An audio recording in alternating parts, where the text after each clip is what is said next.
बेयकीन दौर का कायद वही बने, इस बेयकीन दौर का कायद वही बने, रखे जो इस ज़मीन पर खबर आसमान की।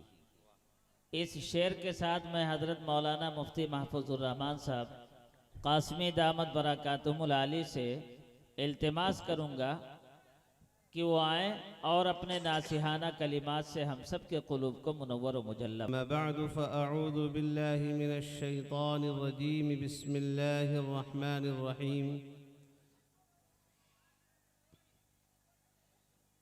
क़ुल इन कान आबाउकुम व अबनाउकुम व इख़्वानुकुम व अज़वाजुकुम व अशीरतुकुम व अम्वालुन इक़्तरफ़्तुमूहा व तिजारतुन तख़शौन कसदहा व मसाकिन तरदौनहा अहब्ब इलैकुम मिनल्लाहि व रसूलिहि व जिहादिन फ़ी सबीलिहि फ़तरब्बसू हत्ता यअती अल्लाहु बिअम्रिहि वल्लाहु ला यहदिल क़ौमल फ़ासिक़ीन। वक़ाल तआला फला वरब्बिक ला युमिनून हत्ता युहक्किमूक फ़ीमा शजर बैनहुम सुम्मा ला यजिदू फ़ी अनफुसिहिम हरजन मिम्मा क़ज़ैत व युसल्लिमू तस्लीमा। वक़ाल अन्नबिय्यु सल्लल्लाहु तआला अलैहि वसल्लम सलासुन मन कुन्न फ़ीहि वजद बिहिन्न हलावतल ईमान, मन कान अल्लाहु व रसूलुहु अहब्ब इलैहि मिम्मा सिवाहुमा, व मन अहब्ब अब्दन ला युहिब्बुहु इल्ला लिल्लाह, वमन करिह अन यऊद फिल कुफ्रि बअद इज़ अनक़ज़हु अल्लाहु मिन्हु कमा यकरहु अन युल्क़ा फ़िन्नार। वक़ाल अलैहिस्सलातु वस्सलाम बादिरू बिल अअमालि फ़ितनन कक़ितഇल लैलिल मुज़लिम युस्बिहु अर्रजुलु मुअमिनन व युम्सी काफ़िरन, युम्सी मुअमिनन व युस्बिहु काफ़िरन, यबीअु अर्रजुलु दीनहु बिअरदिन मिनद दुनिया, औ कमा क़ाल सल्लल्लाहु तआला अलैहि वसल्लम। लाइक़ सद एहतराम, इंतहाई काबिल तकरीम आज के इस जलसे की खूबसूरत निज़ामत फरमा रहे मोहतरम हाफिज़ अब्दुल बारी साहब दामत बरकातुहुम, और आज के इस प्रोग्राम के बहुत ही अहम मुक़र्रिर ख़तीब हज़रत मौलाना मुफ्ती मोहम्मद सुफियान साहब कासमी दामत बरकातुहुम, और स्टेज पर रौनक अफरोज़ दीगर काबिल क़द्र शुअराए इज़ाम, बुज़ुर्गों, दीनी इस्लामी भाइयों और बाइज़्ज़त माओं और बहनों, कुरान मुक़द्दस की दो आयात मैंने आपके सामने पेश की हैं, और जनाब रसूल अकरम सल्लल्लाहु ताला अलैहि वसल्लम की पाकीज़ा हिदायत में से मुंतखब करके दो हदीसें मैंने आपको सुनाई हैं। दुआ फरमाए कि रब्बे करीम कुछ काम की मुफीद और ज़रूरी बातें कहने की और हम सबको सही सही समझने की और सही बातों पर अमल करने की तौफीक अता फरमाए।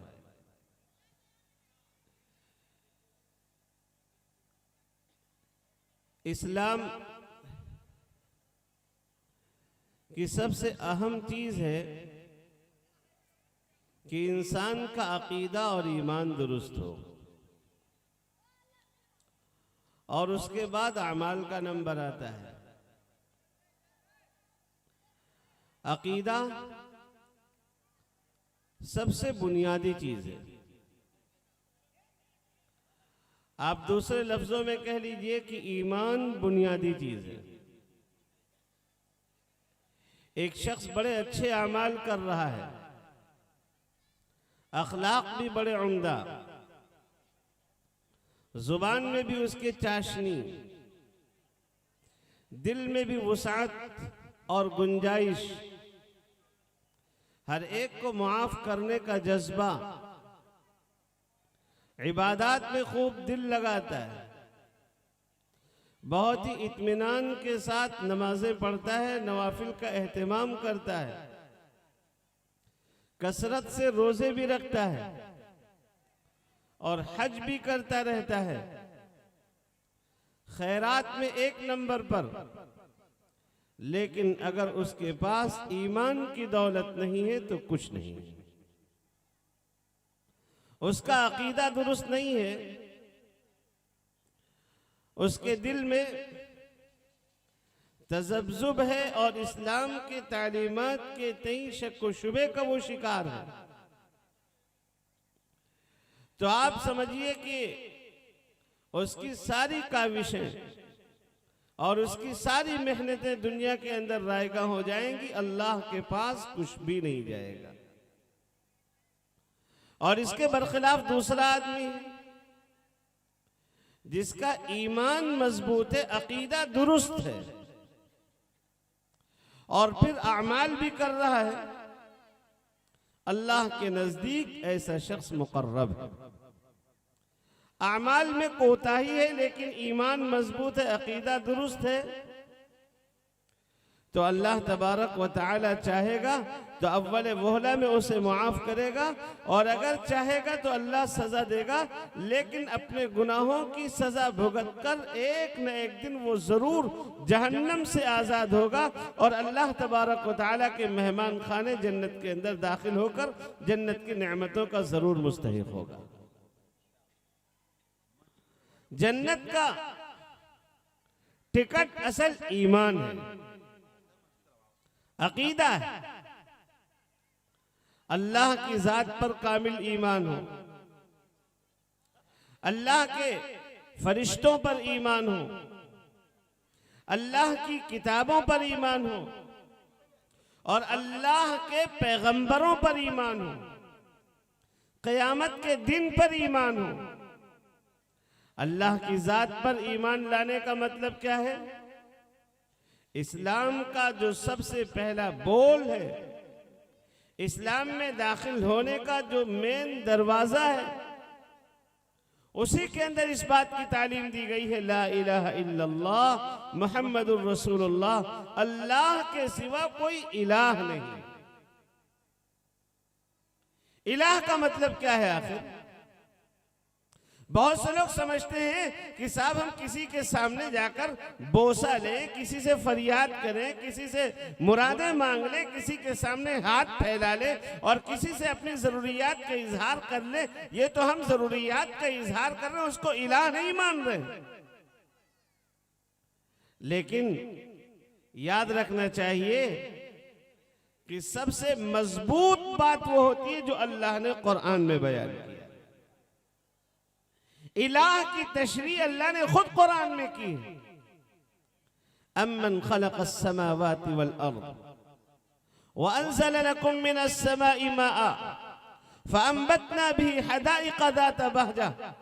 और फिर पूरा मजमून बयान करने के बाद फरमाया, अल्लाह ने सबसे पहले कहा ये बतलाओ आसमान का पैदा करने वाला कौन है, जमीन का पैदा करने वाला कौन है, आसमान से जमीन पर बारिश बरसाने वाला कौन है और पानी से सब्जों को उगाने वाला कौन है।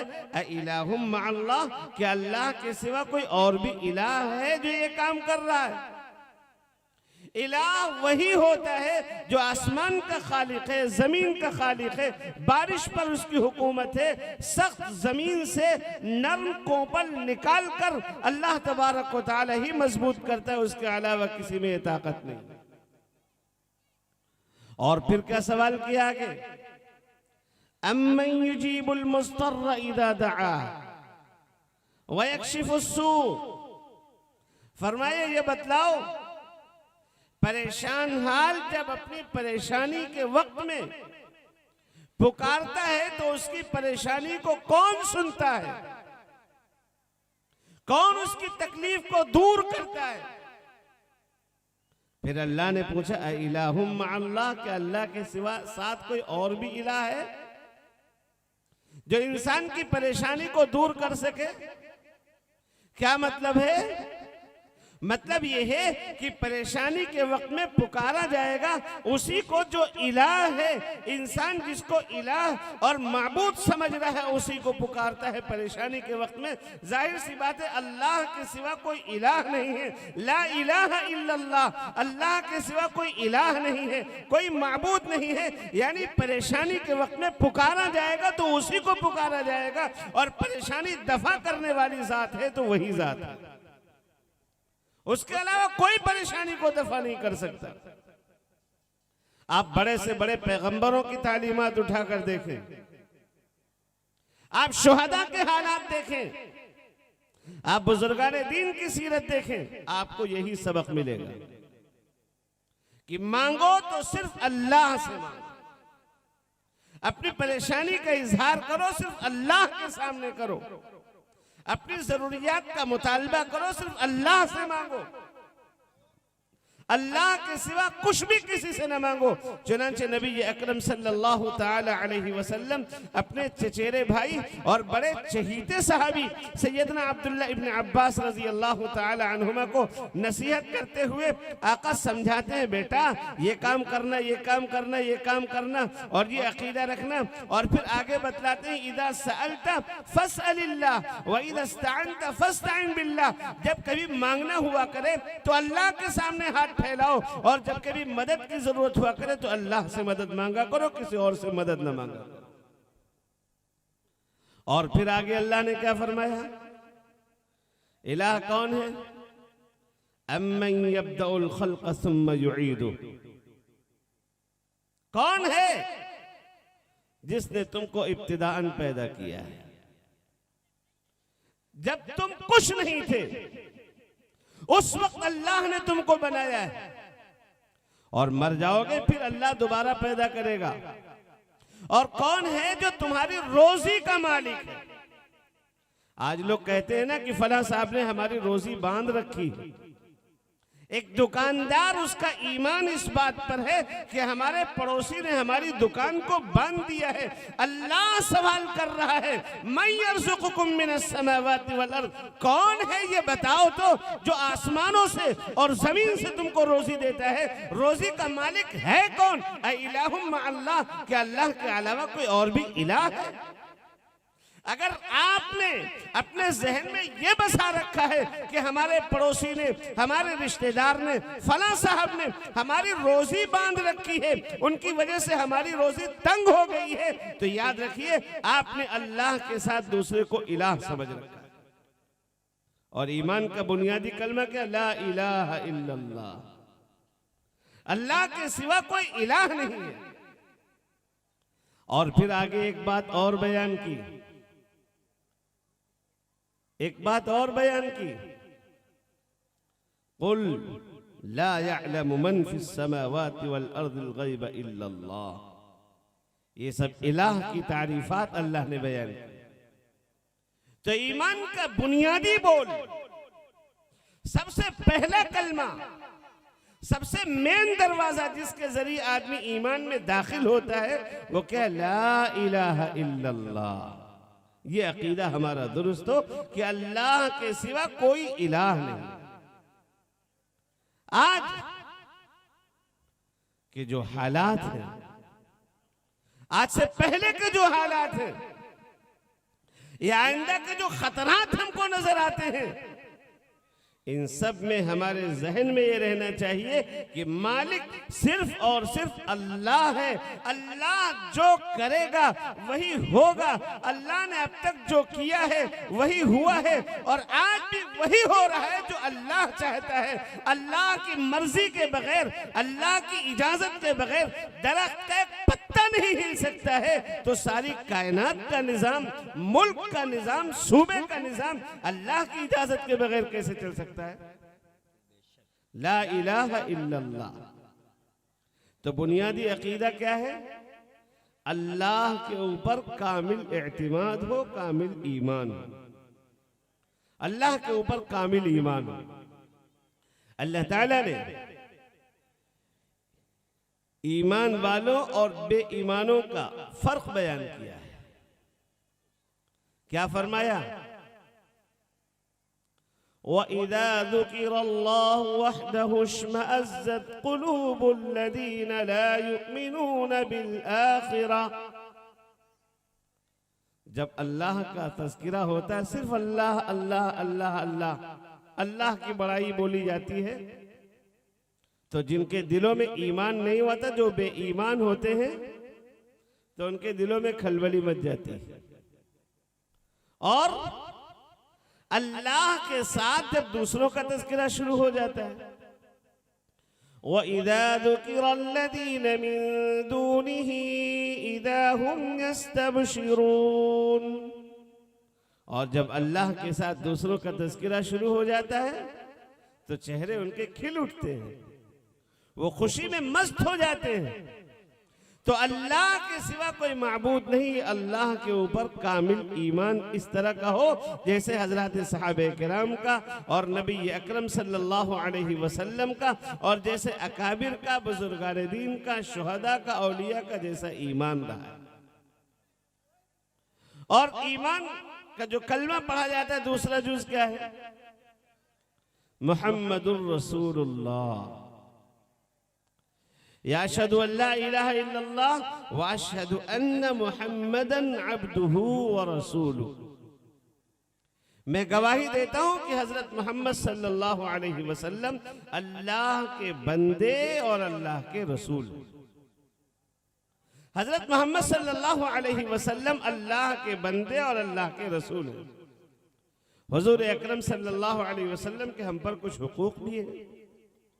पहला हक तो यही है कि हम हुजूर पर इस तरह ईमान लाएं और हमारा अकीदा इतना मजबूत हो कि हजरत मोहम्मद सल्लल्लाहु अलैहि वसल्लम जो फरमा कर गए और जो करके गए वही दुरुस्त है। उसके अलावा दुनिया के अंदर लोग जो कुछ और समझाते हैं या लोग करके दिखाते हैं, जिसके अंदर बज़ाहिर हमारा बहुत फायदा दिखता है, लेकिन अगर उनकी तालीमात जनाब मुहम्मदुर रसूलुल्लाह सल्लल्लाहु अलैहि वसल्लम की तालीमात से मुतसादिम हैं, आपकी तालीमात से टकरा रही हैं, तो दूसरी की बात खा कितनी समझ में आने वाली हो, वो बात झूठी है, वो बात जूतों की नोक पर है। जनाब मुहम्मदुर रसूलुल्लाह सल्लल्लाहु अलैहि वसल्लम सच्चे हैं, आपकी बात सच्ची है, आपका अमल सच्चा है।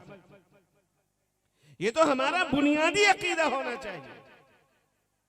और उसके बाद और भी हुकूक हैं हुजूर अकरम सल्लल्लाहु अलैहि वसल्लम। हुजूर अकरम सल्लल्लाहु अलैहि वसल्लम का हक क्या है? आप पर ईमान लाएं, आपसे मोहब्बत करें, आपकी ताज़ीम करें, आपकी इताअत करें और आपके लाए हुए पाकीज़ा दीन को सारी दुनिया के अंदर आम करें। ये जनाब मुहम्मदुर रसूलुल्लाह सल्लल्लाहु अलैहि वसल्लम का हक है।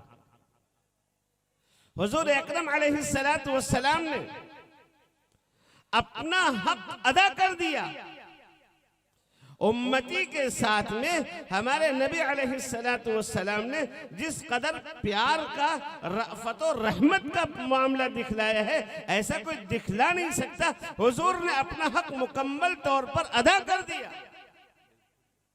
चुनांचे हदीस पाक में है, जनाब रसूल अकरम सल्लल्लाहु अलैहि वसल्लम ने इरशाद फरमाया कि अल्लाह की तरफ से मुझे ये इख्तियार दिया गया था एक फरिश्ता आया और उसने मुझे इख्तियार दिया, ए मोहम्मद सल्लल्लाहु अलैहि वसल्लम, आप चाहें तो शफाअत इख्तियार कर लें और आप चाहें तो आपकी आधी उम्मत को जन्नत में दाखिल कर दिया जाए।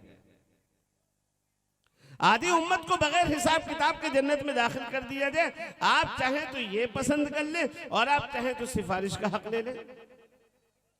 नबी अकरम सल्लल्लाहु अलैहि वसल्लम फरमाते हैं, फ़ख्तरतु शफ़ाअ, मैंने सिफारिश करने को कबूल कर लिया कि मैं सिफारिश करूंगा, मैंने इसको इख्तियार किया। और फिर आगे आका फरमाते हैं, मैं सिफारिश किस किस के लिए करूंगा? हर उस शख्स के लिए करूंगा जिसका ईमान पर इंतकाल हुआ हो, जिसका इस हाल में इंतकाल हुआ हो कि उसके दिल में शिर्क न हो जर्रा बराबर, अल्लाह की जात पर कामिल भरोसा और कामिल एतमाद हो, जिस शख्स को मैं उसके लिए सिफारिश करूंगा। और एक रिवायत में आका फरमाते हैं, शफाअती लिअहलिल कबाइर मिन उम्मती, मेरी उम्मत में से वो लोग जो कबीरा गुनाह करके दुनिया से गए हैं, अपने गुनाहों की वजह से जहन्नम के हकदार बन गए हैं, मैं मैदान महशर में जहां कोई पुरसाने हाल न होगा, बाप भी साथ छोड़ देगा, बीवी भी साथ छोड़ देगी, माँ भी फरामोश कर देगी, भाइयों में अदावत पैदा हो जाएगी, दोस्तों में दूरियां पैदा हो जाएंगी, उस वक्त जहां कोई साथ आने वाला नहीं है, मैं उस वक्त अपनी उम्मत में से वो लोग जिन्होंने गुनाह कबीरा का इर्तिकाब किया है, मैं उनके लिए सिफारिश करूंगा और अल्लाह से बख्शवाऊंगा, उन्हें दोज़ख से निकाल कर जन्नत के अंदर दाखिल करवाऊंगा। तो हमारे नबी ने तो अपना हक अदा कर दिया। भाई हमारे जिम्मे भी तो कुछ हुकूक है हुजूर अकरम सल्लल्लाहु अलैहि वसल्लम के। हुजूर अकरम सल्लल्लाहु अलैहि वसल्लम के बेशुमार हुकूक हैं। एक हक बड़ा अहम ये है कि हम नबी अकरम सल्लल्लाहु ताला अलैहि वसल्लम से सच्ची मोहब्बत करें। मोहब्बत का दावा नहीं, ज़बानी मोहब्बत नहीं कि हम तो बहुत प्यार करते हैं हुजूर अकरम सल्लल्लाहु अलैहि वसल्लम से, बड़ा ताल्लुक है हमारा, हम बहुत अदब से हुजूर अकरम अलैहि सलाम का नाम लेते हैं। खालिस ज़बानी मोहब्बत नहीं बल्कि दिल से जनाब रसूल अकरम सल्लल्लाहु अलैहि वसल्लम से मोहब्बत हो, ऐसी मोहब्बत जैसी मोहब्बत सहाबे किराम ने करके दिखला। उन्होंने सब कुछ तज दिया हजरत मोहम्मद सल्लल्लाहु अलैहि वसल्लम के इशारों पर, सब कुछ कुर्बान कर दिया उन्होंने जनाब मोहम्मद रसूलुल्लाह सल्लल्लाहु अलैहि वसल्लम के इशारों पर। और याद रखना चाहिए, मोहब्बत हुजूर अकरम सल्लल्लाहु अलैहि वसल्लम का हक है कि हम हुजूर से सच्ची मोहब्बत करें। दुनिया के अंदर आप गौर करें, मोहब्बत करने के जितने असबाब हैं, उन तमाम असबाब में सारे असबाब कामिल और मुकम्मल तौर पर हजरत मोहम्मद सल्लल्लाहु अलैहि वसल्लम में पाए जाते हैं। मैं बहुत इख्तिसार के साथ अर्ज कर रहा हूं आपके सामने। मोहब्बत का एक सबब है हुस्न व जमाल, मोहब्बत का एक सबब है फजल व कमाल, और मोहब्बत का एक सबब है एहसानात। इन्हीं वजूहात से किसी से मोहब्बत होती है ना भाई। आदमी किसी के हुस्न व जमाल को देखकर लट्टू हो जाता है कि बहुत खूबसूरत है, बहुत हसीन व जमील है, और आदमी कभी किसी के फजल व कमाल, किसी के मकाम व मर्तबे को देखकर उससे मोहब्बत करने लगता है। हालांकि वो हमें पहचानता भी नहीं, लेकिन वो इतने बुलंद मकाम पर फाइज है कि उसको देखकर हमें मोहब्बत हो जाती है। और कभी ऐसा होता है कि इंसान में कोई खूबी नहीं, कोई कमाल नहीं, लेकिन मुसीबत के वक्त में उसने हमारा साथ दिया है। परेशानी के वक्त में जब सब ने साथ छोड़ दिया था, उसने हमारा साथ दिया है, उसने हमारा हाथ पकड़कर हमको आगे बढ़ाया है। इस एहसान की वजह से किसी से मोहब्बत हो जाती है। आप इन तीनों असबाब में गौर करें। जनाब मुहम्मदुर रसूलुल्लाह सल्लल्लाहु ताला अलैहि वसल्लम सबसे ज्यादा मुहसिन, सबसे बड़े एहसान करने वाले और सबसे ज्यादा फजलो कमाल और हुस्न जमाल के मालिक हैं। यानी हुस्न जमाल और खूबसूरती की वजह से अगर मोहब्बत हो तो हजरत मोहम्मद सल्लल्लाहु अलैहि वसल्लम का हक है कि हम हजरत मोहम्मद सल्लल्लाहु अलैहि वसल्लम को अपना महबूब तस्लीम करें। और अगर फजलो कमाल की वजह से, मकाम और मर्तबे की वजह से, दर्जात की बुलंदी की वजह से अगर मोहब्बत हो तो जनाब मुहम्मदुर रसूलुल्लाह सल्लल्लाहु अलैहि वसल्लम का हक है कि हम हुजूर को अपना महबूब तस्लीम करें। और अगर एहसानात की वजह से मोहब्बत हो तो हजरत मोहम्मद सल्लल्लाहु अलैहि वसल्लम का हक है कि हम हजरत मोहम्मद सल्लल्लाहु अलैहि वसल्लम से मोहब्बत करें। ये तीन सबब है ना बुनियादी। भाई बात समझ में आ रही है? तीन सबब है बुनियादी, हुस्न जमाल, फजल कमाल और एहसानात। ये तीन असबाब हैं जिनकी वजह से किसी से मोहब्बत की जाती है। अब हम जरा सा गौर करें कि जनाब रसूल अकरम सल्लल्लाहु अलैहि वसल्लम का हुस्न जमाल कैसा था। आप कितने बुलंद मकाम पर फाइज थे और आपके इस उम्मत पर एहसानात कौन कौन से। अगर हम इन चीजों में गौर करें तो वाकई में हजरत मोहम्मद सल्लल्लाहु अलैहि वसल्लम से मोहब्बत हमारे दिल में पैदा होगी। और जब मोहब्बत पैदा हो जाएगी तो यकीन मानिए दुनिया में रहकर अल्लाह के नबी की तालीमात को जिंदा करने में मजा आएगा। जंगे ओहद का मौका है। एक सहाबी अल्लाह के नबी अलैहिस्सलातु वस्सलाम दुश्मनों के नरगे में फंसे हुए हैं। जंगे ओहद में हुजूर अकरम अलैहिस्सलाम का एक दांत मुबारक शहीद भी हुआ था। खोद की लकड़ी आपके रुखसार में लगी थी और आपका बदन जख्मी हुआ था। तो उस वक्त उन्होंने देखा कि अल्लाह के नबी अलैहिस्सलाम जख्मी हो रहे हैं। अब हुजूर की हिफाजत कैसे करें? आए चिमट गए नबी अकरम अलैहिस्सलातु वस्सलाम से। दुश्मनों के तीर पीछे से उनके जिस्म को छलनी किए दे रहे हैं। अच्छा, बचाने का एक तरीका तो ये भी था कि हुजूर को अपने पुष्ट के पीछे कर लेते और सीने पर तीर खाते रहते। सीने पर अगर तीर खाते तो कभी हाथ से बचाव भी कर सकते थे, दिफा भी कर सकते थे।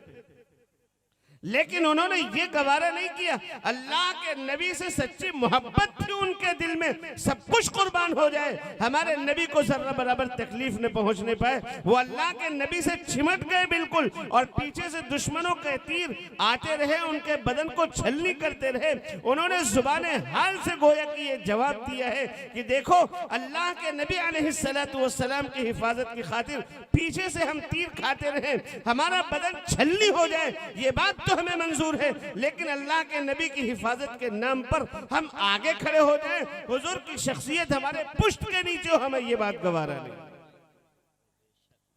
हजरत तलहा इब्नुल बरा रजी अल्लाह तआला ने, एक सहाबी नबी अकरम सल्लल्लाहु अलैहि वसल्लम के आशिक हैं, वो सच्ची मोहब्बत उनके दिल में है।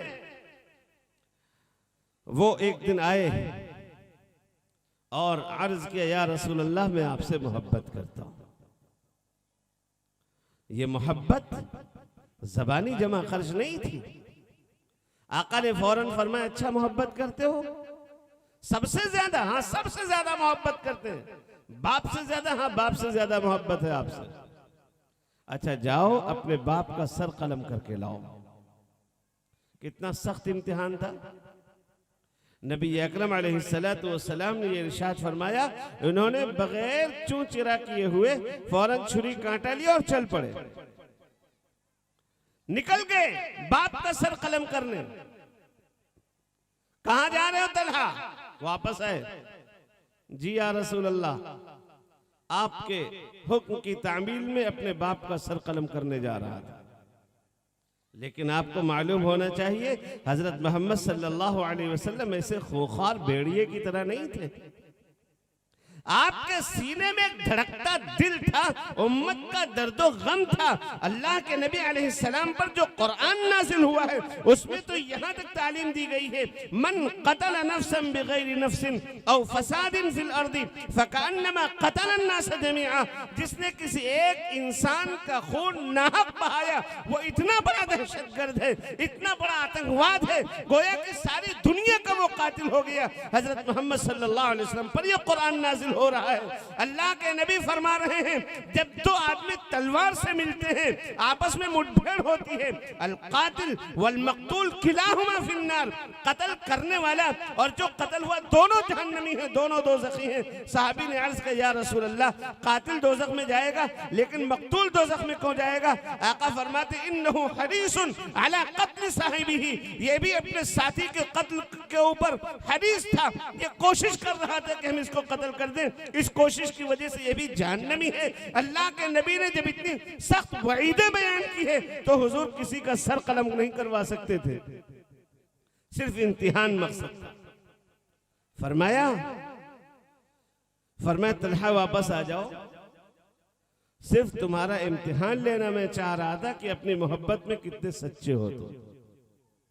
इम्तिहान हो गया तुम्हारा, ठीक, कामयाब, 100 पर 100 नंबर तुमको मिल गए, जाओ। यकीनन तुम्हारे दिल में मोहब्बत है। आजमाइश हो गई ना, फिर क्या हुआ? मोहब्बत कैसी थी? अल्लाह के नबी सल्लल्लाहु अलैहि वसल्लम हजरत तलहा की अयादत करने के लिए आए। तलहा बीमार पड़े। बीमार की अयादत करने के लिए कौन आ रहा है? इमामुल अंबिया वल मुरसलीन, वजह तख्लीक़ कायनात, जिसकी बरकत से सारी कायनात को वजूद मिला है, वो पैगंबर एक अदना से सहाबी की बीमारी में अयादत करने के लिए आ रहा है। आज हमको अल्लाह जरा सा मकाम दे दे तो हम किसी गरीब को, किसी कमजोर को, कम मर्तबे वाले को पूछते नहीं, मुंह नहीं लगाते कि हम जाएंगे इसकी मिजाज पुरसी करने। ये तो हमारी तौहीन हो जाएगी। अल्लाह का वो पैगंबर जिसकी बरकत से जन्नत बनाई गई है, जिसकी बरकत से सारे इंसान बने हैं, वो पैगंबर अपने एक आशिक और अपने मोहब्बत करने वाले, अपने दीवाने की बीमारी में अयादत करने के लिए आ रहे हैं। और अयादत इतना बड़ा सवाब का काम है। हुजूर अकरम सल्लल्लाहु अलैहि वसल्लम फरमाते हैं, जो शख्स अपने भाई की बीमारी में सुबह को अयादत करने जाता है तो शाम तक 70,000 फरिश्ते उसके लिए दुआए रहमत करते रहते हैं। शाम को जाता है अयादत करने के लिए, सुबह तक 70,000 फरिश्ते उसके लिए दुआए रहमत करते रहते हैं। और आका ने यह भी फरमाया, जब बीमार की अयादत करने के लिए जाओ तो ज्यादा देर तक वहां पर न बैठा करो, उसे परेशानी होगी। वो तुम्हारे लिहाज में बैठा हुआ है, बस थोड़ी देर बैठकर चले आया करो। आका ने यह भी फरमाया, बीमार के ऊपर खुसूसियत से अल्लाह की रहमत बरसती है। जब बीमार की अयादत करने के लिए जाओ तो उससे दरखास्त करो कि वो तुम्हारे लिए दुआ करे, क्योंकि उसकी दुआ ऐसे कबूल होती जैसे फरिश्तों की दुआ कबूल होती। नबी अकरम अलैहिस्सलाम आए अयादत करने के लिए, और जब आपने देखा कि हालत दिगरगू हो रही है तो आगे अलग हट गए। ये आदाब भी बतलाए हुजूर ने कि अगर बीमार आदमी परेशान ज्यादा हो तो उसी के सामने परेशानी का तज़किरा न शुरू कर दो कि किसी को फना बीमारी लायक हो, ये बीमारी तुम अब बचोगे नहीं। तो ये कहने से अधमरा तो उसी दिन हो जाएगा। उससे ये कहो ठीक हो जाओगे, जल्दी ठीक हो जाओगे, परेशान न हो। ला बासा तुहुरुन इंशाअल्लाह ताला, परेशान न हो, जल्दी तुमको शिफा मिल जाएगी। तुमसे बड़ी बड़ी बीमारी वाले ठीक हो गए हैं, तुम जाओ फला जगह पर इलाज कर रहे हो, अल्लाह तुमको शिफा देगा, ये उसको कहो ताकि उसे तसल्ली हो जाए। तो हुजूर अकरम सल्लल्लाहु अलैहि वसल्लम तशरीफ ले गए अयादत करने, और फिर आका ने उनके घर वालों को अलग बुलाया। अलग बुलाने के बाद हुजूर अकरम सल्लल्लाहु अलैहि वसल्लम ने उनसे फरमाया कि देखो, ऐसा लगता है कि तलहा अब बचेंगे नहीं, तलहा की रात पार होना मुश्किल लग रहा है। अगर इंतकाल हो जाए तलहा का तो मुझे इत्तिला दे देना ताकि मैं खुद आकर कफन दफन में शरीक हो सकूं। गौर करिएगा, अल्लाह के नबी अलैहिस्सलाम ये कहकर चले गए। सुबह के वक्त में हुजूर का मामूल था कि नमाज के बाद सहाबे किराम से पूछते थे, कभी ख्वाब पूछते, ताबीर बतलाते, कभी कुछ और खैरियतें मालूम करते। उस दिन सुबह के बाद में हुजूर ने पूछा, भाई तलहा कैसे है, रात कैसी गुजरी उनकी? तो किसी ने बतलाया कि या रसूल अल्लाह, उनका तो रात को इंतकाल हो गया। इंतकाल हो गया? बताया नहीं, कहा नहीं, तदफीन भी हो गई, घर वालों ने कफन दफन कर दिया, नमाज जनाजा खुद ही पढ़ ली। हम और आप होते तो भूल जाते कि साहब हमने कहा था तब भी नहीं बतलाया, मुझे खबर नहीं थी। आजकल तो खानदानों में दुश्मनियां इससे फैल रही हैं कि उसने शादी में हमको दावत नहीं दी और उनके इंतकाल हुआ, इंतकाल में हमको खबर नहीं दी। कौन है अल्लाह के नबी अलैहिस्सलातु वस्सलाम? बाप से ज्यादा मोहब्बत अगर नबी से नहीं है, बेटे से मोहब्बत ज्यादा हो गई और नबी की मोहब्बत कम हो गई, माँ की मोहब्बत दिल में ज्यादा हो गई, नबी की मोहब्बत कम हो गई, तो ईमान खतरे में चला जाएगा। ऐसा महबूब पैगंबर मौजूद है मदीने में और खुद कह कर गए हैं, अगर इंतकाल हो जाए तो मुझे बतला देना। लेकिन नबी अकरम अलैहिस्सलाम को इत्तिला नहीं हुई है। हुजूर ने फौरन कहा कि चलो जरा घर देखें, आखिर क्यों नहीं बतलाया? घर वालों से जाकर पूछा तो जाए ताकि सारी हकीकत खुलकर सामने आ जाए। यूं ही बदगुमानी किसी से नहीं रखना चाहिए। अल्लाह के नबी सल्लल्लाहु अलैहि वसल्लम तशरीफ लाए और घर वालों को बुलाया। घर वालों को बुलाकर फिर हुजूर अकरम अलैहिस्सलातु वस्सलाम ने पूछा, ये बतलाओ, मैंने कहा था कि जब इंतकाल हो जाए तलहा का तो तुम बतलाना ताकि मैं खुद आकर उनके कफन दफन में शरीक हो सकूं, इसके बावजूद तुम लोगों ने नहीं बतलाया। जब हुजूर ने पूछा तब उन्होंने जवाब दिया, बड़ा प्यारा जवाब दिया। घर वालों ने कहा, या रसूल अल्लाह, इंतकाल के वक्त में तलहा की आखिरी वसीयत थी कि मेरे इंतकाल की खबर मेरे नबी को न देना। क्यों? और ताज्जुब हुआ, क्यों? तलहा ने आखिरी वक्त में ये वसीयत की थी, ये मोहब्बत थी तलहा के दिल में हुजूर अकरम अलैहिस्सलातु वस्सलाम से। तलहा आखिरी वक्त में वसीयत कर रहे हैं, मेरे इंतकाल की खबर मेरे नबी को न देना, मेरे हुजूर को न देना, इसलिए कि दुश्मन रहते हैं रास्ते में और बारिश हुई है, रास्ते में कीचड़ है। जब तुम इत्तिला दोगे तो हमारे नबी सल्लल्लाहु अलैहि वसल्लम जनाजे में शिरकत के लिए तशरीफ लाएंगे और कहीं मेरी वजह से आपके पैरों में कीचड़ लग जाए, आपको तकलीफ हो जाए, मुझे ये गवारा नहीं है।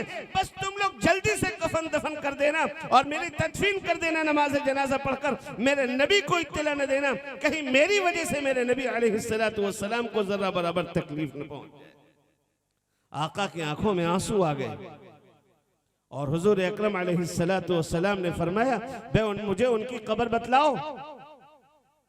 घर वालों ने कब्र बतलाई, आप तशरीफ ले गए और हाथ उठाकर परवरदिगार आलम से दुआ की, इलाहुल आलमीन, तलहा आपकी खिदमत में आया है, तलहा मेरा महबूब है, आप भी इसको अपने महबूब बंदों में शामिल फरमा लीजिए।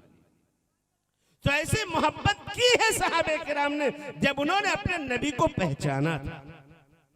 आज हम सबको पहचानते हैं, जिन जिन से हमारा राब्ता है, हम सबको पहचानते हैं। अगर नहीं पहचानते तो अपने नबी सल्लल्लाहु अलैहि वसल्लम को नहीं पहचानते।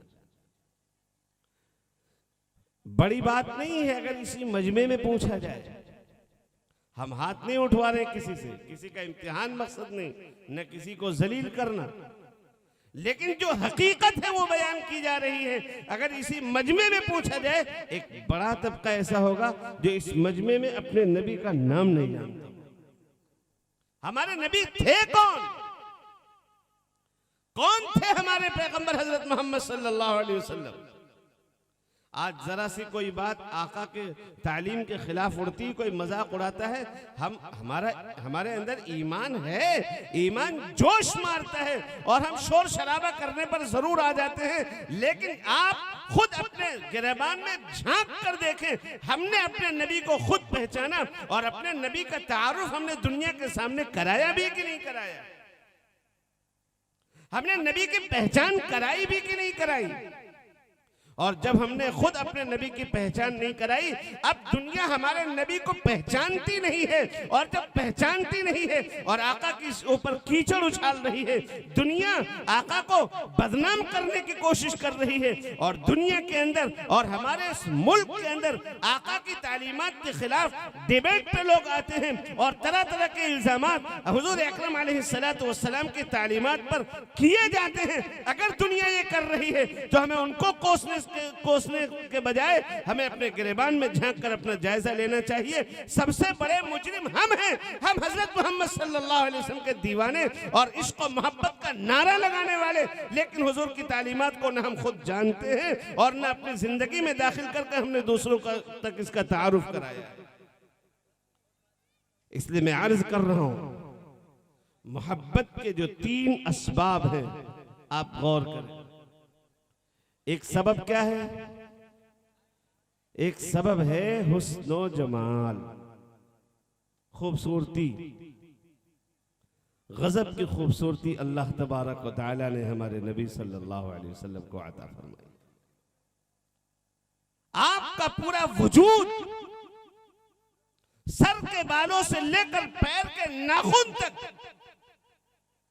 बदन के किसी हिस्से में दुनिया के अंदर इतनी ताकत नहीं थी कि जर्रा बराबर कहीं नक्श निकाल सके कि इस हिस्से को ऐसे नहीं ऐसे बनना चाहिए। आदमी कहता है ना, जब आप जाते हैं देखने के लिए, खासतौर पर आजकल रिश्तों को जब देखने जाया जाता है तो लोग रिश्तों को देखते हैं, पता नहीं क्या ढूंढते रहते हैं, पता नहीं क्या ढूंढते रहते हैं। दूसरों की बहनों से, उनकी बेटियों से खिलवाड़ कर रहे हैं हलाल रिश्ते के लिए। सब कुछ पसंद है, सब कुछ पसंद है, नाश्ता जरा सा कमजोर हो गया तो इसलिए वो रिश्ता मंजूर नहीं, नाश्ता कमजोर हो गया तो रिश्ता मंजूर नहीं, और रिश्ता हो गया, तय हो गया। बारात में साहब बाराती हमारे इतने आएंगे, हमें कुछ न चाहिए लेकिन हमारे मेहमानों का ख्याल रखिएगा। ये भी अजीब दोगलापन है, मेहमान हमारे ख्याल आप रखेंगे। भाई हमारे मेहमान तो हमारी जिम्मेदारी, हम अपने घर में खिलाएं ना, हम अपने घर में नहीं खिला सकते।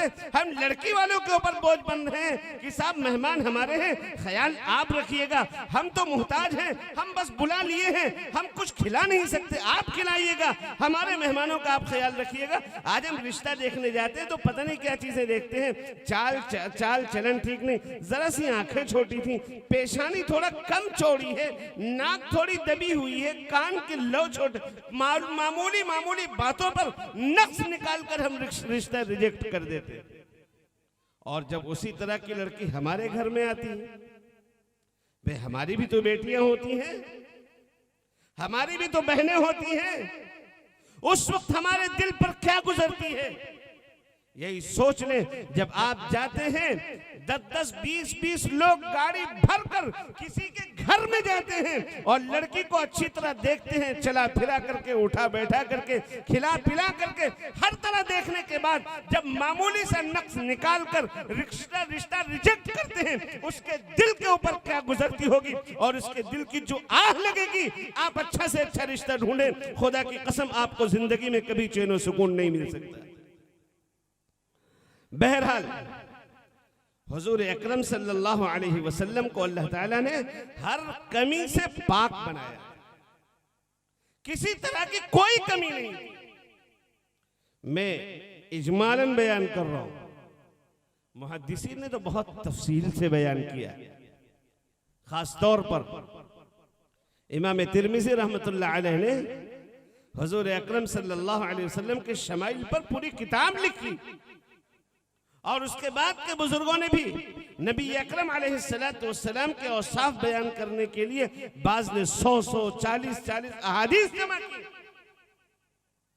कि अल्लाह के नबी के बाल कैसे थे। हुजूर अकरम सल्लल्लाहु अलैहि वसल्लम की जुल्फें इंतहाई काली, कैसी काली कैसी तारीक, ऐसी तारीक जुल्फें कि उन जुल्फों की बरकत से रात को तारीकी नसीब हुई। हदीस पाक में आता है नबी अकरम सल्लल्लाहु अलैहि वसल्लम के बाल मुबारक ना तो बिल्कुल सीधे थे और ना बिल्कुल घूंघरियाले थे, बल्कि सीधे और हल्के हल्के हल्के हल्के पेशदार थे, मामूली पेशदार, बड़े खूबसूरत बाल लगते थे। कभी कान की लौ तक और कभी कंधे तक हुजूर अकरम सल्लल्लाहु अलैहि वसल्लम के बाल आ जाते थे। नबी अकरम अलैहिस्सलातु वस्सलाम की पेशानी बड़ी कुशादा थी। आप अलैहिस्सलातु वस्सलाम की भवें बारीक थी और दोनों भवों के बीच में फासला था, एक रग थी। जब आप कभी गुस्सा होते थे तो वो रग फड़कती थी। इससे अंदाजा लगता था कि हुजूर अकरम अलैहिस्सलाम नाराज हो गए। हुजूर अकरम अलैहिस्सलातु वस्सलाम की नाक ऐसी चमकदार थी कि चमकदार होने की वजह से देखने वाले को अव्वले ओहला में लगता था कि नाक बहुत ऊंची है। हालांकि बहुत ऊंची नहीं थी, नाक बिल्कुल मुनासिब थी, लेकिन चमक की वजह से लगता था कि बहुत ऊंची है। नबी अकरम अलैहिस्सलातु वस्सलाम की आंखें बड़ी बड़ी थी और आंखों में सुर्ख डोरे थे, जो बहादुरी और शुजाअत की अलामत होती है। हुजूर अकरम सल्लल्लाहु अलैहि वसल्लम के दांतों में कदरे फासला था और आपके सनाया यानी सामने के दांत ऐसे चमकदार थे। आप अलैहिस्सलातु वस्सलाम जब कभी गुफ्तगू करते और दांत खुल जाते थे तो दांतों की चमक दीवारों के ऊपर पड़ती थी, सहाबे किराम महसूस होते थे। आप अलैहिस्सलातु वस्सलाम की दाढ़ी घनी थी, आपकी गर्दन लंबी थी, आप अलैहिस्सलाम का सीना चौड़ा था और आप अलैहिस्सलातु वस्सलाम के कंधे गोश्त से पुर थे। आपकी हथेली रेशम से ज्यादा मुलायम थी। एक सहाबी कहते हैं मा मसस्तु दीबाजन वला हरीरन अल्यन मिन कफ रसूलिल्लाह सल्लल्लाहु अलैहि वसल्लम। हुजूर अकरम सल्लल्लाहु अलैहि वसल्लम की हथेली इतनी मुलायम थी, इतनी नरम थी कि इससे ज्यादा मुलायम आज तक कोई रेशम का टुकड़ा मैंने छुआ नहीं है। दुनिया में किसी रेशम में मैंने हाथ नहीं लगाया है जो रेशम नबी अकरम अलैहिस्सलाम के हाथ से ज्यादा मुलायम हो। यानी हुजूर अकरम अलैहिस्सलाम की हथेली इंतहाई मुलायम थी और आपके सीने पर बालों की लंबी लकीर नाफ तक थी। हुजूर अकरम सल्लल्लाहु ताला अलैहि वसल्लम न बहुत लंबे थे और न बहुत ठिंगने थे। हर एतबार से अल्लाह ताला ने कामिल और मुकम्मल हुजूर अकरम अलैहिस्सलातु वस्सलाम को बनाया था। आप जब चलते थे तो आप हुस्न और जमाल की वजह से सबसे नुमाया नजर आते थे। चुनांचे हस्सान इब्ने साबित ने ये कह दिया, कहने पर मजबूर हो गए, व अहसनु मिनका लम तरा क़त्तु ऐनी व अजमलु मिनका लम तलिद निसाउ खुलिक़त मुबर्रअन मिन कुल्लि ऐबिन कान्नका कद खुलिक़त कमा तशाउ। आपसे ज्यादा हसीन और जमील आज तक दुनिया में कोई पैदा ही नहीं हुआ है, किसी आंख ने देखा ही नहीं है, कोई आंख ऐसी नहीं गुजरी हुजूर से ज्यादा हसीन कोई चेहरा जिसे दिख गया हो। चेहरा कैसा था? एक सहाबी वो हुजूर अकरम अलैहिस्सलातु वस्सलाम के चेहरे को बयान करते हैं, कान्न शम्स तालिअतुन। हुजूर अकरम अलैहिस्सलातु वस्सलाम का चेहरा ऐसा था जैसे कि सूरज पूरी आबोताब के साथ आपके चेहरे पर चमक दमक रहा है। सूरज चमकता है, पूरी दुनिया को रोशन करता है, आपका चेहरा भी इसी तरह चमक दमक रहा था। बाद सहाबे किराम नबी अकरम अलैहिस्सलातु वस्सलाम के चेहरे की तशबीह 14वीं रात के चांद से दे रहे हैं, बाद सहाबे किराम किसी और चीज से तशबीह दे रहे हैं।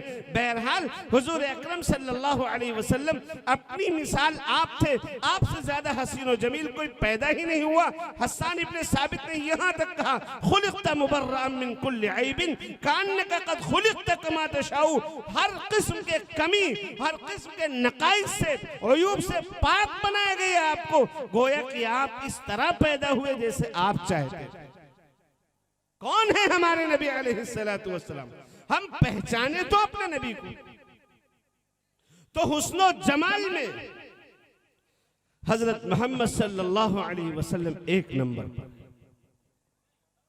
हुजूर से ज्यादा हसीन और जमील कोई नहीं पैदा हुआ दुनिया के अंदर। और अगर मकाम और मर्तबा देखें अल्लाहु अकबर। मकाम और मर्तबा मेरे भाइयों, बड़ा ऊंचा मकाम और मर्तबा। मैदान महशर की सख्ती होगी, गर्मी की शिद्दत होगी, जन्नत का दरवाजा बंद होगा, किसी के औकात नहीं होगी जन्नत का दरवाजा जाकर खुलवाए, किसी की औकात नहीं होगी। लोग जाएंगे, आदम आप तो हमारे बाप हैं, हमारे अब्बा हैं, आप चलिए खुलवाइए। आदम अलैहिस्सलाम कहेंगे तुम्हें पता नहीं, तुम्हारे अब्बा एक गलती की वजह से जन्नत ही से निकाले गए थे, मैं कैसे खुलवा सकता हूं। लेकिन खलील इब्राहिम के पास चले जाओ, दोस्त, हो सकता है वहां काम बन जाए। इब्राहिम अलैहिस्सलाम क्या फरमाएंगे? फरमाएंगे मेरी दोस्ती ऊपर ऊपर से है, अंदर कुछ नहीं। मेरी दोस्ती ऊपर ऊपर से है, मेरे बस का काम नहीं कि मैं चलकर जन्नत का दरवाजा खुलवा दूं।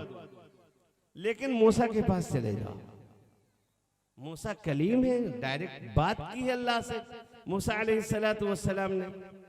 मूसा अलैहिस्सलाम के पास आएंगे, मूसा अलैहिस्सलाम भी कहेंगे ईसा के पास जाओ, वो अल्लाह की रूह है, अल्लाह का कलीमा है। हजरत ईसा अलैहिस्सलाम भी इनकार करेंगे, हजरत मोहम्मद सल्लल्लाहु ताला अलैहि वसल्लम आगे बढ़कर जन्नत का दरवाजा खुलवाएंगे। सबसे पहले जन्नत का दरवाजा खुलवाने वाले जनाब मोहम्मद रसूलुल्लाह सल्लल्लाहु ताला अलैहि वसल्लम, और सबसे ज्यादा जन्नत में जाने वाली तादाद लोगों की जो होगी वो नबी अकरम सल्लल्लाहु ताला अलैहि वसल्लम के मानने वाले। एक हदीस में हुजूर अकरम अलैहि सलातु वस्सलाम फरमाते हैं, आज जितने लोग मौजूद हो वो 1,00,000 में से 1,00,000 जन्नतियों में से एक लोग हो। सहाबे किराम के शागिर्दों ने पूछा कितनी तादाद तुम्हारी? तो उन्होंने कहा 700 या 800 की हमारी तादाद थी। हुजूर ने फरमाया मेरी उम्मत में से जन्नत में इतनी बड़ी तादाद में लोग जाएंगे कि 700-800 लोग जो मौजूद हैं, हर एक के बदले में 1,00,000, हर एक के बदले में 1,00,000, एक के बदले में 1,00,000, यानी इतनी बड़ी तादाद जन्नत के अंदर जाएगी। एक रिवायत में नबी अकरम सल्लल्लाहु अलैहि वसल्लम ने जब फरमाया जन्नत में 4,00,000 लोग जाएंगे, हजरत सैयदना सिद्दीक अकबर खड़े होते हैं, या रसूल अल्लाह जिद ना थोड़ा सा और बढ़वाइए, अल्लाह से आप कह देंगे, अल्लाह आपकी बात को टालेगा नहीं। नबी अकरम अलैहिस्सलातु वस्सलाम ने अपने हाथों को लिया और इस तरह जमा किया, कहा लो एक चुल्लू भर इसी तरह इंसानों को निकालकर और जन्नत में दाखिल कर दिया जाएगा। हजरत अबू बकर कहते हैं या रसूल अल्लाह और बढ़वाइए। हुजूर फरमाते हैं इस तरह हाथ उठाया और हाथ लेकर फरमाया एक चुल्लू और अल्लाह ताला जन्नत में दाखिल करेगा, यानी इस तरह जन्नत में तादाद बढ़ती रहेगी। सैयदना उमर फारूक ने फरमाया अबू बकर बस कीजिए, अब न कहिए। हजरत अबू बकर ने अर्ज किया, हजरत अबू बकर ने फरमाया उमर अगर हम सभी जन्नत में चले जाएं तुम्हारा नुकसान क्या है? हजरत उमर ने फरमाया अल्लाह चाहेगा तो सिर्फ एक हथेली से हुजूर अकरम अलैहिस्सलातु वस्सलाम की सारी उम्मत को दोज़ख से निकाल कर जन्नत में दाखिल करेगा। हुजूर अकरम सल्लल्लाहु अलैहि वसल्लम ने फरमाया सदका उमर, सदका उमर, उमर सच कह रहे, उमर सच कह रहे। तो हुजूर अकरम अलैहिस्सलातु वस्सलाम कितने ऊंचे मकाम पर हैं, कितना बुलंद मर्तबा है नबी अकरम अलैहिस्सलातु वस्सलाम का। बड़े बड़े पैगंबरों ने हुजूर अकरम सल्लल्लाहु ताला अलैहि वसल्लम की अजमत का एतराफ किया, और कैसे न करते। अल्लाह ने पैगंबरों के बीच में यह मुआहदा लिया था कि अगर तुम्हारी जिंदगी में ये आ जाते हैं नबी बनकर, तो तुम्हारी जिम्मेदारी होती है कि इन पर ईमान भी लाना, इनकी नुसरत और इनकी ताईद भी करना। और फिर अल्लाह ने पूछा अक़रर तुम मानते हो कि नहीं मानते? सबने कहा अक़ररना, हाँ हम इकरार करते हैं। फिर अल्लाह ने फरमाया फमन तवल्ला बअद ज़ालिक, जो शख्स इसके बाद रुगर्दानी करेगा वो नाफरमानों में से हो जाएगा, उसका शुमार नाफरमानों में से होगा।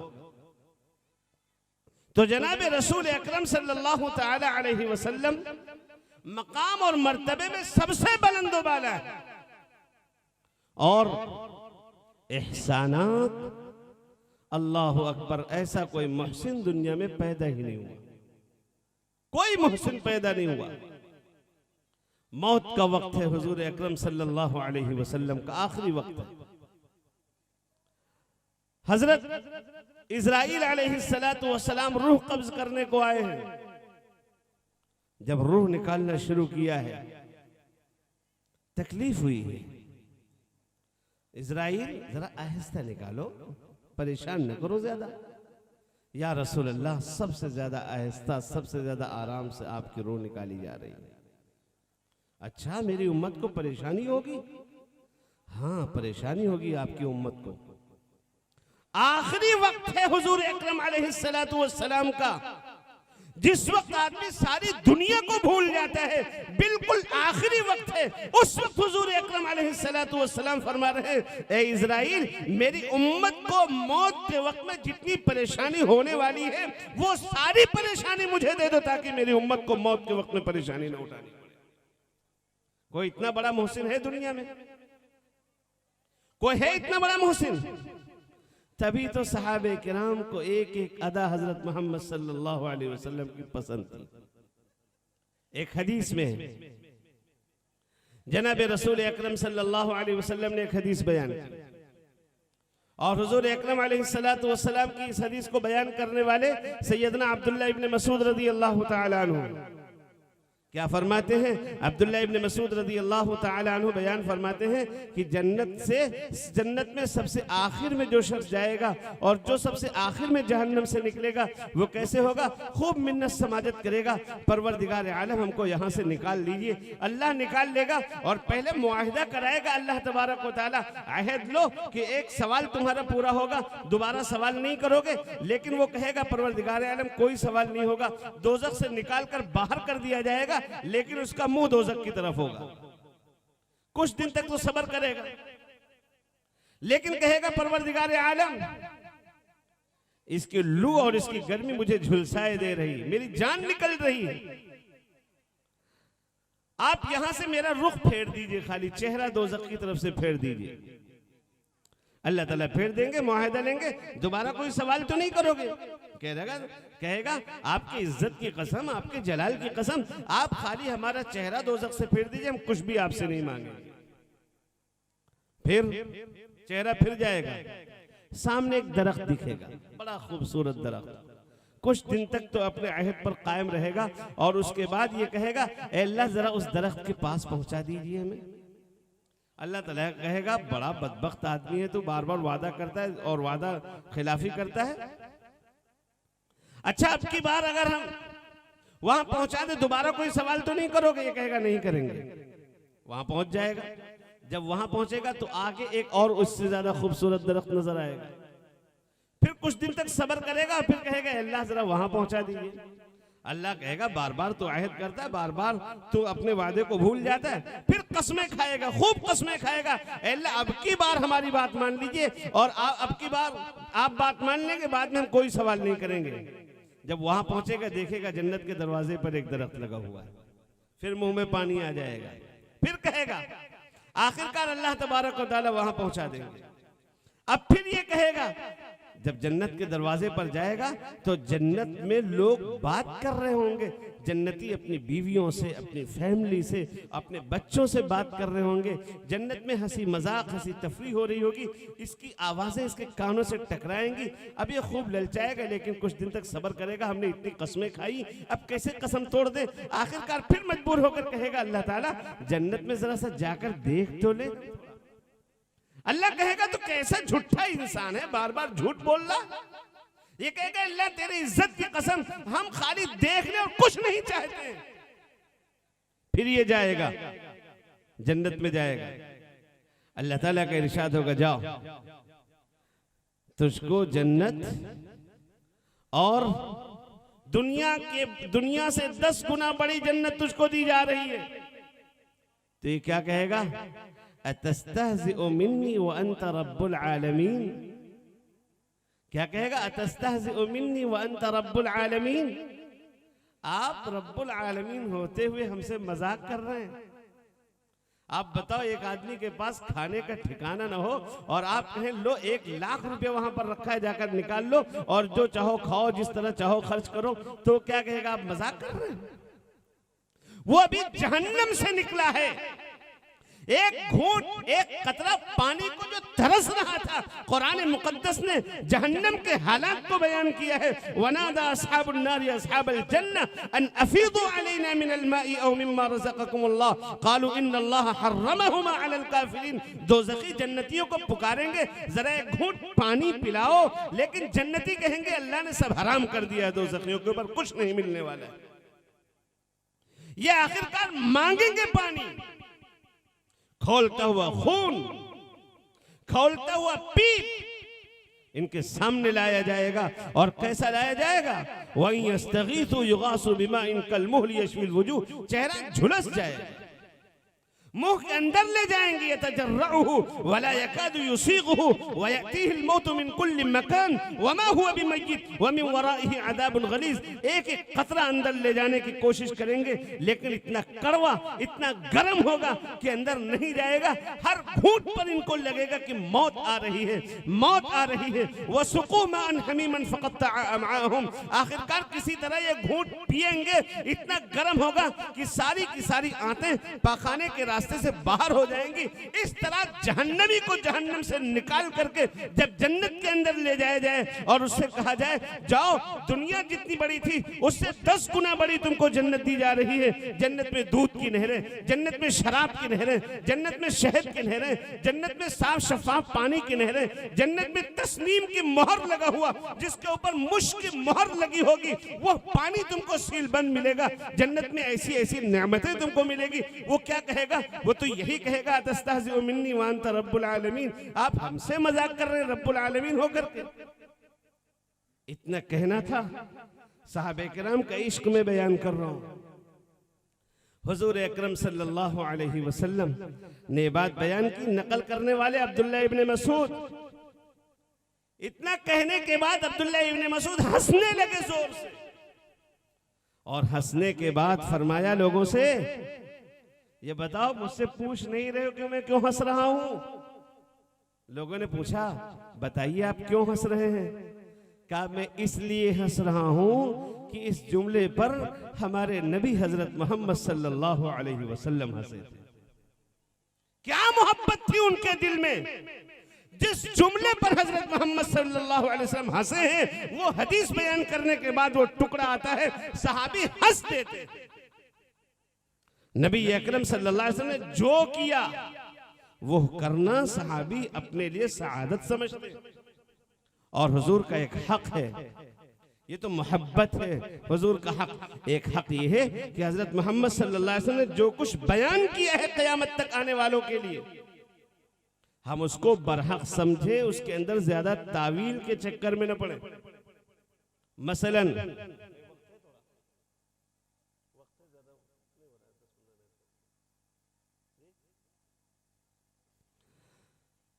दुरूद शरीफ पढ़ लीजिए, अल्लाहुम्मा सल्ली अला सय्यिदिना मौलाना मुहम्मद व अला आलि सय्यिदिना मौलाना मुहम्मद व बारिक वसल्लम। तो मैं अर्ज कर रहा था कि हजरत मोहम्मद सल्लल्लाहु अलैहि वसल्लम ने जो कहा है वो 100% बरहक है, और मैं नहीं कहता, अल्लाह कह रहा है। क्या फरमाया? वन्नज्मि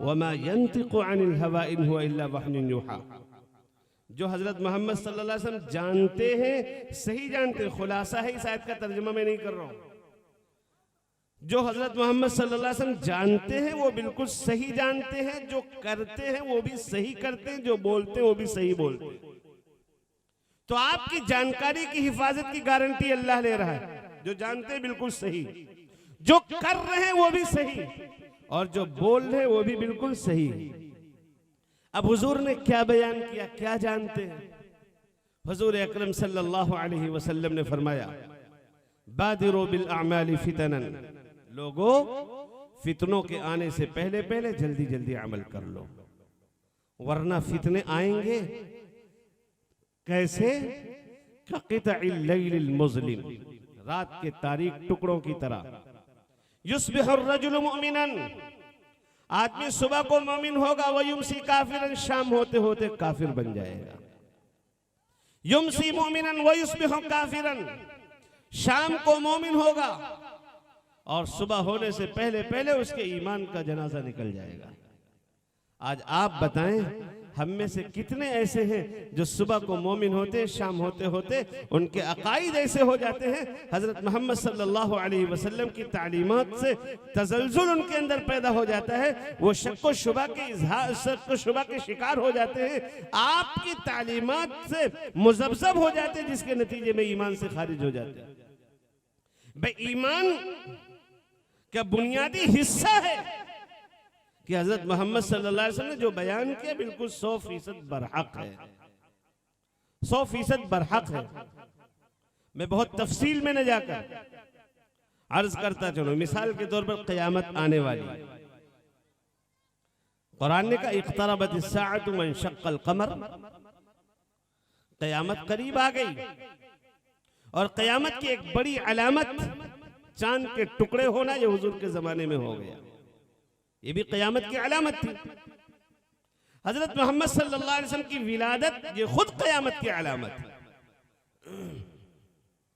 और भी छोटी बड़ी अलामतें हुजूर ने बयान की, कई अलामतें क़यामत के सिलसिले में नबी अकरम अलैहिस्सलातु वस्सलाम ने बयान की हैं। उलमा ने अरबी में, उर्दू में और हर जुबान में किताबें लिखी हैं जिनमें अहादीस को जमा किया है, जिन अहादीस में हुजूर अकरम अलैहिस्सलाम ने क़यामत की अलामत बयान की।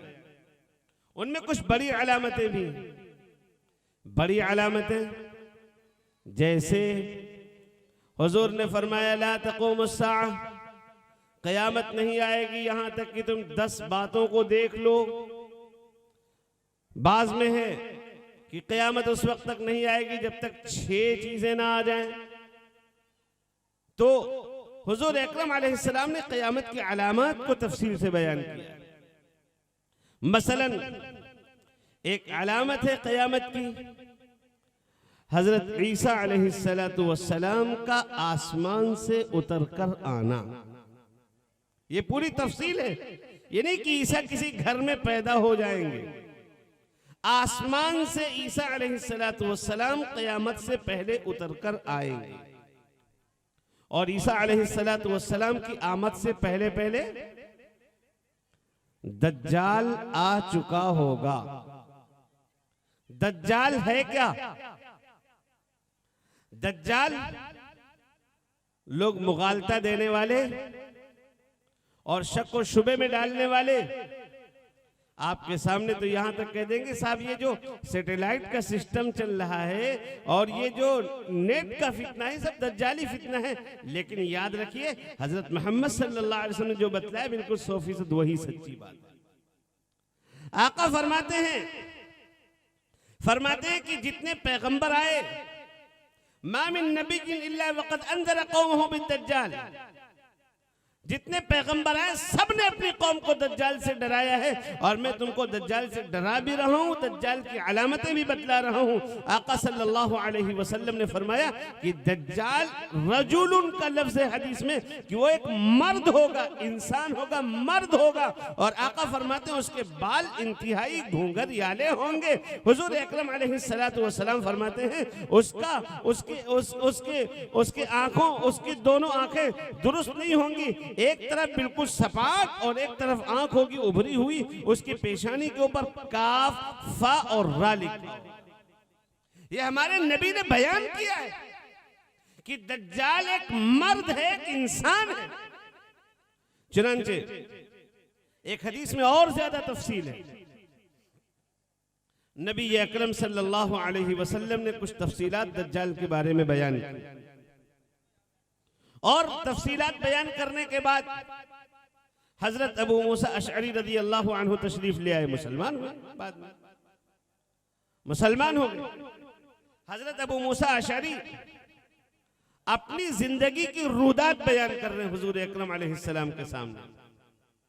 रुदात बयान करते हुए नबी अकरम अलैहिस्सलातु वस्सलाम के सामने उन्होंने कहा, हम लोग सफर कर रहे थे, एक जगह पर हमारी कश्ती फंस गई तो डूबने वाली थी, आखिरकार छोटी कश्ती किराए पर ली और इधर उधर भगे, वो कश्ती भगी एक जजीरे में लग गई। वहां पर एक जानवर आया, और जानवर कैसा? इंतहाई बड़े बड़े बाल, बिल्कुल भालू की तरह। ये नहीं पता चल रहा था कि आगे का हिस्सा कौन है, पीछे का हिस्सा कौन। बात कर रहा है इंसानों की तरह। मैंने पूछा तू कौन?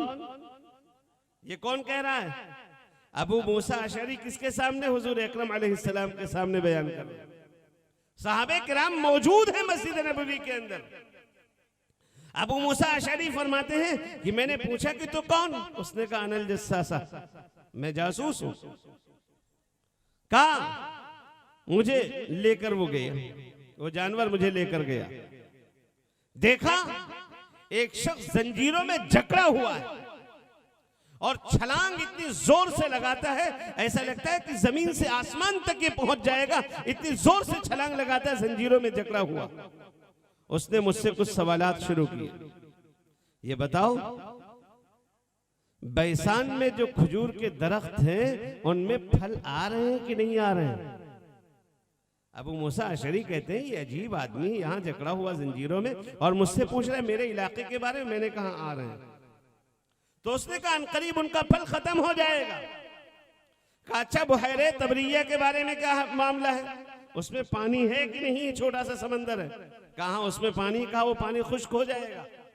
फला फला चीज ये होने वाला, ये होने वाला, ये होने वाला, सारी बातें बताने के बाद उसने कहा मैं दज्जाल हूं, मैं दज्जाल हूं। हुजूर अकरम सल्लल्लाहु अलैहि वसल्लम पहले बता चुके थे।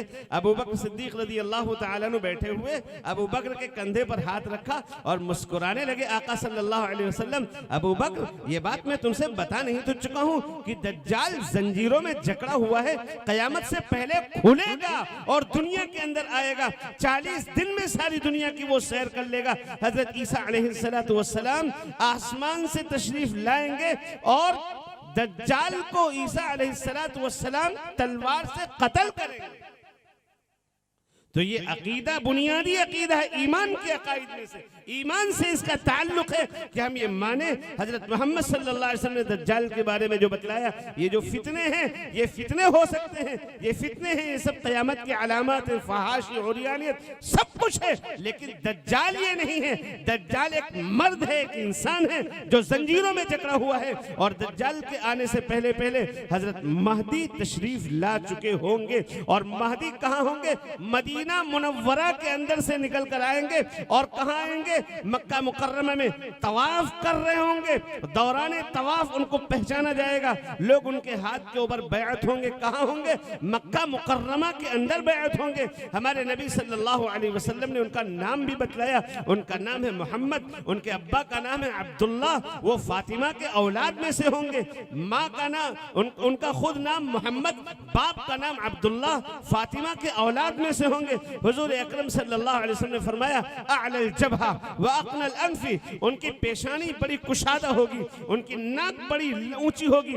नबी अकरम अलैहिस्सलातु वस्सलाम ने फरमाया वो 7 साल तक के हुकूमत करेंगे, खलीफा बनेंगे, बादशाह बनेंगे और 7 साल में पूरी दुनिया में इंसाफ कायम हो जाएगा। हजरत महदी जब तशरीफ लाएंगे, हुजूर अकरम अलैहिस्सलातु वस्सलाम ने फरमाया ये अफगानिस्तान का जो इलाका है, हुजूर ने फरमाया था खुरासान से एक फौज जाएगी उनके मदद करने के लिए। कुस्तुनतुनिया को हजरत महदी फतह करेंगे और महदी दिमश्क की मस्जिद के अंदर इमामत भी कर रहे होंगे। उस दौरान हजरत ईसा अलैहिस्सलातु वस्सलाम आसमान से तशरीफ लाएंगे फरिश्तों के साथ। हुजूर अकरम अलैहिस्सलाम ने यहाँ तक बतलाया है कि जब ईसा अलैहिस्सलातु वस्सलाम आसमान से तशरीफ लाएंगे तो उनके बालों से पानी टपक रहा होगा। ऐसा मालूम हो रहा होगा कि जैसे जन्नत के नहर से अभी गुस्ल करके तशरीफ लाए हैं, इस तरह मोती की तरह चमकदार पानी टपक रहा होगा। हजरत ईसा अलैहिस्सलातु वस्सलाम तशरीफ लाएंगे, महदी कहेंगे आप आगे जाइए, ईसा अलैहिस्सलातु वस्सलाम कहेंगे नहीं आप आगे बढ़िए। हजरत महदी इमाम होंगे, ईसा अलैहिस्सलातु वस्सलाम मुक्तदी होंगे और फिर वही ईसा दज्जाल को कत्ल करेंगे। यहाँ पर मालूम होना चाहिए इमाम अलग है, मुक्तदी अलग है। हजरत महदी और ईसा ये दोनों अलग अलग शख्सियतें हैं, दोनों एक नहीं है। ईसा कौन है? वो ईसा जो बगैर बाप के कुंवारी मरियम के पेट से पैदा हुए थे, जिसको कुरान ने बयान किया है। वो ईसा जो पैदा होते ही बात करने लगे थे, ऐसे बात कर रहे थे जैसे बुढ़ापे में आदमी बात करता है। वो ईसा जो कुंवारे दुनिया से उठाए गए थे, लेकिन जब आसमान से आएंगे तो यहाँ शादी भी करेंगे और शादी करने के बाद उनके औलाद भी होगी। वो ईसा नबी अकरम अलैहिस्सलातु वस्सलाम फरमाते हैं ईसा अलैहिस्सलातु वस्सलाम अलैहिस्सलाम जब तशरीफ लाएंगे, बरकत इस कदर ज्यादा होंगी कि एक अंगूर का दाना इतना बड़ा होगा कि एक आदमी का पेट एक दाने से भर जाएगा, और एक अंगूर का खोशा पूरे खानदान के पेट भरने के लिए काफी होगा। मेरे बुजुर्ग और दोस्तों, इन बातों को हम जाने, इनका जानना जरूरी है। आजकल फितने ऐसे पैदा हो रहे जो मुगालता देते हैं, और उस मुगालते का शिकार हमारे नौजवान होकर इस्लाम के दायरे से बाहर हो जा रहे हैं।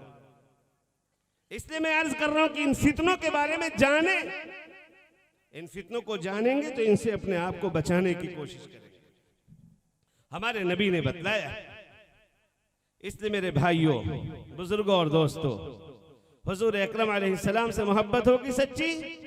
जब सच्ची मोहब्बत होगी तो आपकी एक एक बात हमको अच्छी लगेगी, उसमें तावील नहीं करेंगे ज्यादा कि साहब इसका ये मतलब हो सकता है, ये मतलब हो सकता है। जब साफ बातें मौजूद है, ज्यादा मतालिब निकालने की जरूरत क्या है? हमें आशिक मतलब नहीं निकालता कि मतलब क्या है इसका। आशिक का काम है महबूब की तरफ से कोई इशारा हो, सब कुछ कुर्बान कर दे उसके ऊपर। आशिक का काम ये होता है। आशिक का काम ये होता है, अमुर्रु अला दियारी दियारी लैला वक़ब्बिलु ज़ल जिदारा व ज़ल जिदारा वमा हुब्बु दियारी शग़फ़ना क़ल्बी वलाकिन हुब्बु मन सकन दियारा। मैं इस दीवार से गुजरता हूँ, कभी इसको चूमता हूँ, उसको चूमता हूँ, इसको चूमता हूँ, उसको चूमता। दीवार से कोई प्यार नहीं है, लेकिन दीवार के अंदर जो रह रही है उससे मोहब्बत की वजह से मैं दीवार से मोहब्बत करता हूँ। आशिक वो होता है जो हजरत मोहम्मद सल्लल्लाहु अलैहि वसल्लम फरमा दे, बस आपकी फरमाइश, आपका इरशाद पत्थर के लकीर है, अब उसमें तावील की गुंजाइश नहीं है। हुजूर ने जो कहा हम उसको माने और 100% सही मानने की कोशिश करें, और इसके बगैर हमारा ईमान नहीं आ सकता। कुरान मुकद्दस की 2 आयत मैंने आपके सामने शुरू में पेश की थी, बस उसका तर्जमा करके अपनी बात मुकम्मल कर रहा हूं, वक्त ज्यादा हो रहा है। अल्लाह ताला ने क्या फरमाया? फला व रब्बिक ला युमिनून, आपके रब की इज्जत की कसम, ये मोमिन नहीं हो सकते। कब तक? हत्ता युहक्किमूक फीमा शजर बैनहुम, यहां तक कि आपको हकम बनाए अपने इख्तिलाफी मामलात में। सुम्मा ला यजिदू फी अनफुसिहिम हरजन मिम्मा क़दैत, फिर जो कुछ आप फैसला कर दें, आपके फैसले के बाद दिल में तंगी भी न हो। व युसल्लिमू तस्लीमा, खुशी खुशी नबी की बात तस्लीम कर ले, तब मोमिन बनेंगे। और दूसरी आयत जो मैंने पढ़ी थी, फरमाया कुल इन कान आबाउकुम व अबनाउकुम व इख्वानुकुम व अज़वाजुकुम व अशीरतुकुम, ऐ मेरे महबूब अलैहिस्सलाम आप फरमा दीजिए, अगर तुम्हारे बाप दादा, तुम्हारे बेटे पोते, तुम्हारा खानदान, तुम्हारी बीवियां और तुम्हारे भाई बहन, व अम्वालुन इक़्तरफ़्तुमूहा, तुम्हारा वो माल जो तुमने इकट्ठा कर रखा है, व तिजारतुन तख़शौन कसादहा, और तुम्हारा वो कारोबार जिसके नुकसान का तुम्हें अंदेशा लगा रहता है, व मसाकिन तरदौनहा, तुम्हारे पसंदीदा मकानात, अहब्ब इलैकुम मिनल्लाहि व रसूलिहि व जिहादिन फी सबीलिहि फतरब्बसू हत्ता यअती अल्लाहु बिअम्रिहि, अगर इन चीज़ों की मोहब्बत अल्लाह और उसके रसूल और उसके राह में जिहाद से ज़्यादा है इनकी मोहब्बत, तो अल्लाह के फैसले का इंतज़ार करो, अल्लाह तबारक व तआला के फैसले का इंतज़ार करो। वल्लाहु ला यहदिल कौमल फासिकीन, अल्लाह नाफरमानों को हिदायत नहीं दिया करता। अल्लाह तबारक व तआला हम सबको सही बातें समझने की और सही सही बातों पर अमल करने की तौफीक अता फरमाए। आमीन व आखिरु दावाना अनिल हम्दुलिल्लाहि रब्बिल आलमीन।